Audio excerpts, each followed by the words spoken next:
There is a kind of half-assed liberal idea that while colonialism wasn't great, at least Britain gave India the trains. And maybe that's something they should be thankful for.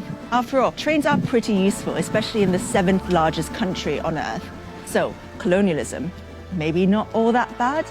Unfortunately, Britain also stole $45 trillion from India, all the while exploiting religious divisions between the Hindu and Muslim communities and further turning them against each other. And those beloved railways, they became the sites of mass slaughter while Britain sat back and watched. Empires of Dirt, a show about Europeans getting rich at the expense of everyone else.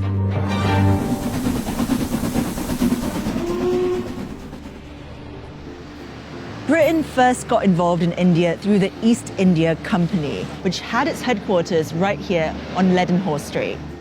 A private company owned by London stockholders, the East India Company grew over the next 300 years to become a quasi-governmental body with its own army and laws responsible for trading spices, cotton, silk, and tea all over the world. By 1858, ownership of the East India Company had been transferred to Queen Victoria after the failed Indian Rebellion. Trains were the brainchild of British engineers. The East India Company would use railways to transport exploited resources like cotton and coal more efficiently around India. And it worked. Between 1853 and 1924, a railway network was created to help Britain extract from India relentlessly. And it's not like we gave India the railways either, by the way. We made India pay for them, and we ripped them off in the process. Despite Indian mechanics having their own efficient, cheap designs, Britain made India buy trains from them. Between 1854 and 1947, over 14,000 locomotives were imported from the UK to India. Initially, Indians weren't even allowed to work on the trains. They were staffed entirely by white people, from the board directors to the ticket collectors. The railways made little profit, but British shareholders who invested in its construction made vast returns, guaranteed at the expense of Indian taxpayers who had to pay for it. India's railways were basically like someone burgling your house, building a ramp to wheel all your stuff out, sending you a bill for that ramp, and expecting a round of applause at the end of it. Now that the railways were built, Britain could get down to the task at hand, squeezing India for every last ounce of profit. They were really good at it. In the 1600s, when the East India Company was established, Britain accounted for less than 2% of the world's GDP, while India accounted for almost a quarter of it. By the 18th century, Britain had become one of the most powerful empires in the world, while the prosperity of the Mughal Empire was fading fast. Britain relentlessly squeezed India for every last bit of resource for its own uses. In 1943, up to 4 million Bengalis starved to death, partly because their food was diverted towards British soldiers during World War II. Winston Churchill said the famine was their own fault for breeding like rabbits.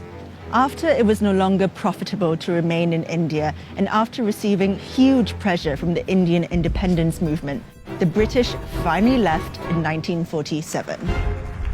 Before they went, they split the country into two, Hindu-majority India and Muslim-majority Pakistan, in an act that became known as partition. But in their haste to get out of the country, British diplomats arranged a shoddy partition agreement that ignored the fact there would be inter-religious conflict. Cyril Radcliffe, the British lawyer assigned to draw the borders of Pakistan and India, was given 40 days to do it. After partition, millions of Muslims trekked to Pakistan and what is now known as Bangladesh, while Indians and Sikhs headed the other way. Violence between Pakistan and India ensued. Within a year of the British leaving, 15 million people were displaced, and between 1 and 2 million people were dead. Trains became the sites for mass murder during the migration.